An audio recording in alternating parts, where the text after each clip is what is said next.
ఈ స్మోక్ అనేది ఏంటంటే నికోటిన్‌తో పాటుగా ఒక 8 విష పదార్థాలు ఉంటాయి దీంట్లో.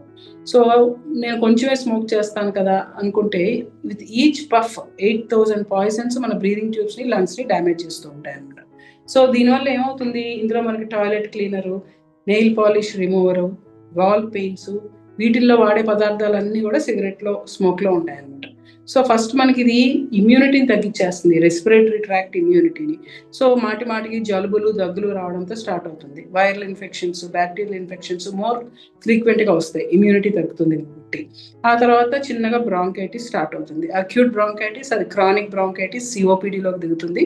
సీఓపీడీ అంటే మనం ఆల్రెడీ తెలుసు దగ్గు, తెమడ, ఆయాసము ప్రోగ్రెస్ అయ్యే కొద్దీ లంగ్ ఫంక్షన్ తక్కువయ్యే కొద్దీ మనకి నడుస్తుంటే ఆయాసం రావడము, రొటీన్ యాక్టివిటీస్ స్నానం చేస్తుంటే, బట్టలు మార్చుకుంటే కూడా ఆయాసం రావడము, మెల్లగా ఆక్సిజన్ రిక్వైర్మెంట్, సిఓపిడి అటాక్స్ అని వస్తాయన్నమాట. అంటే మనకి ఇన్ఫెక్షన్ వల్ల కానీ లేదా ఈ వింటర్ సీజన్లో కానీ ఉన్నట్టుండి ఆయాసం ఎక్కువైపోవడం, దగ్గు ఎక్కువైపోవడం, వీళ్ళకి హాస్పిటల్లో అడ్మిట్ చేయాల్సి రావడం, ప్రాణానికి ప్రమాదం అవడం, ఐసీయూ, వెంటిలేటర్స్ ఇట్లాంటివి కూడా అవసరం పడుతుంటాయి అనమాట.